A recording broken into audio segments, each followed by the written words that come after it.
Hey guys, what's up? It's Stephanie. I have another video for you guys this week. So for those of you who are new viewers, new subscribers, new to my channel, welcome to my channel. My name is Stephanie.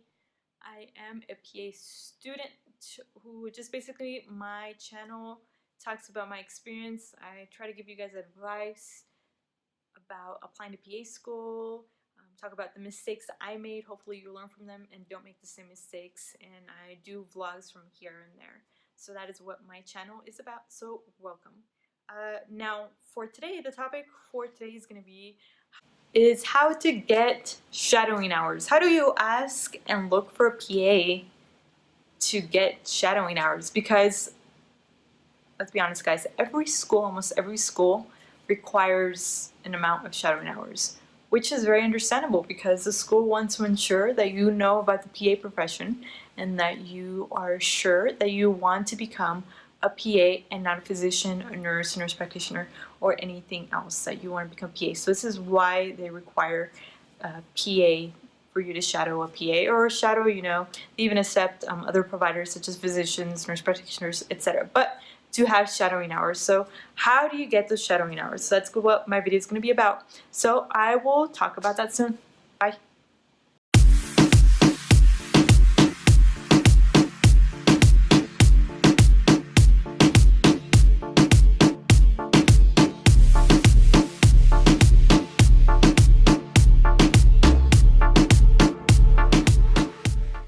So shadowing hours. So I'll start with my experience. I had about 160 hours the second time when I was accepted into PA school.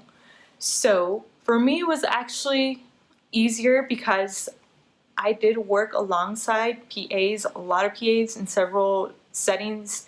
I worked in the emergency room, so I worked alongside a lot of PAs, a lot of nurse practitioners, nurses, physicians. I also worked at an urgent care. At the urgent care is where I actually worked a lot closer with them because there was only 3 individuals in the entire building, which was front desk, myself. We had back office, which was usually a medical assistant, LMRT, which is basically tech who also, radiology tech who does also medical assistant job duties, and then you had your provider, which was either a physician or a physician assistant or a nurse practitioner, one of the 3. So one type of provider. So I worked really close with them, very close with them.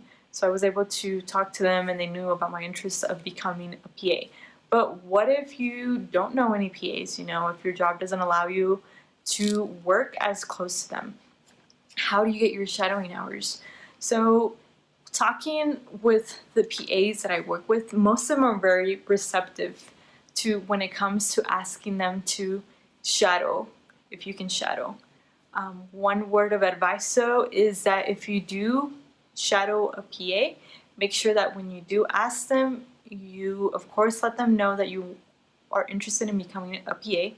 What I did is I also, what they told me other students had done is that they had printed out basically a CV or some type of resume. That way the PA could know a little bit more about you, what schools you attended, where you worked, etc. So that's what some of the PAs had told me that some of the students had done that had requested to shadow them. So when looking for a PA, to shadow, maybe if you have a primary care physician or family doctor you go to, if they do have a PA, just let them know that you are interested in becoming a PA. My provider was a PA, so I always, whenever I went to go see her, she knew I was interested in becoming a PA, so she always talked to me, gave me some advice, etc. So, if it's with you can get to shadow a PA with your local family provider. If not, I did meet some other students who had actually looked up a doctor's office and that they would just call and tell them that they were interested in becoming physician assistant and if they were allowed to shadow PAs. And then it was very interesting to learn how many doctor's offices are very receptive when it comes to that. So, don't be shy. Call if you can. Call doctor's offices that are around you and ask if you can shadow, that you are interested in becoming a PA. And like I said, once you arrive, just make sure that you have your resume, some type of CV, that way the PA you are shadowing knows a little bit more about you. Another thing that I can't stress enough is that when you are shadowing the PA, make sure that if you agree on a time, to always be on time and to show up, because I can't say enough how I had other students that I went to school with that were interested in becoming PAs, and since I work with a lot of PAs, when I asked the PAs, hey, I have a friend that wants to become a PA, is it okay if they come and shadow with you? They'll be like, yeah, that's fine, tell them to be here by this time, this day, etc. Sometimes they didn't show up, and that looks really bad, especially if you want to come back again.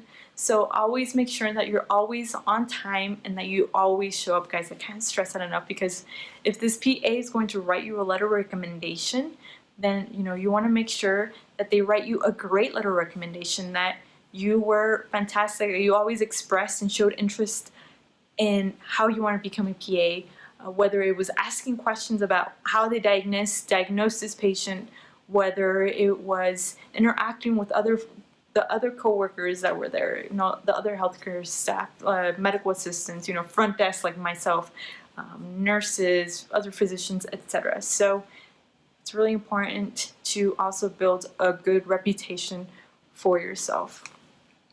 And if you do work with PAs, ask them. You'd be surprised. Like I said, they're very receptive when it comes to that. If you tell them you want to become a PA, they're very, very receptive. I know that I was extremely shy when it came down to asking them, one specifically, if I was able to shadow them. So it took a lot, but they said yes. And then I was even more shy when I asked them if they could write me a letter of recommendation. So, get rid of that.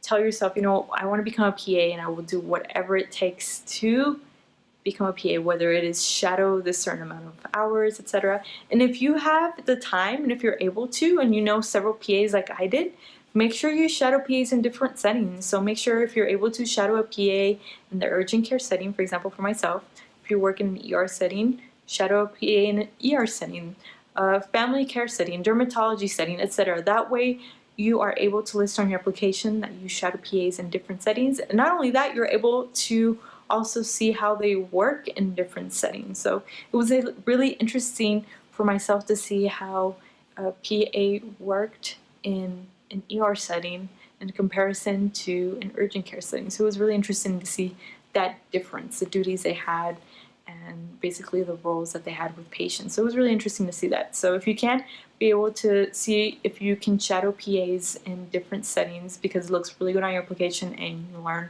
a lot also. Alright guys, so overall, how to find a PA to shadow: start with your primary care doctor. Specifically, try to see if you can shadow a PA, because that's what you want to be, a PA. Although some schools do accept also physician hours, doctor hours, and also nurse practitioner shadowing hours, I really recommend you to find a PA though if you can.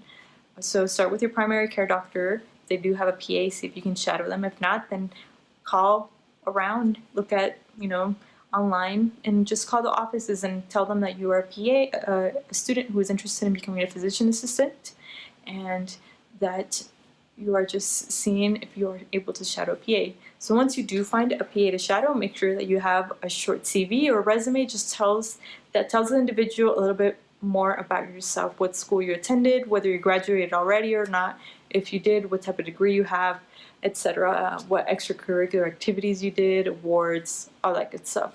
And once you have gotten to know the PA, you've started shadowing, make sure that you always arrive on time and that you always show up, guys. I can't stress that enough, because if you don't, it looks really bad on you. And for myself, it looked really bad on the student who didn't show up, and then on top of that, it looked bad on me also, because I had referred this student to the PA. I told the PA this person's awesome, etc., etc., but they never showed up. They were always late, so it didn't look good at all. At the end, she stopped coming. So make sure you don't do that. Alright guys, so I hope you guys like my videos. If you have any comments for me, any suggestions for new topics for me to discuss, make sure you comment below, any feedback, etc. so that I can make these videos better for you guys, better quality videos. Alright guys, thanks for watching, and I will talk to you guys soon.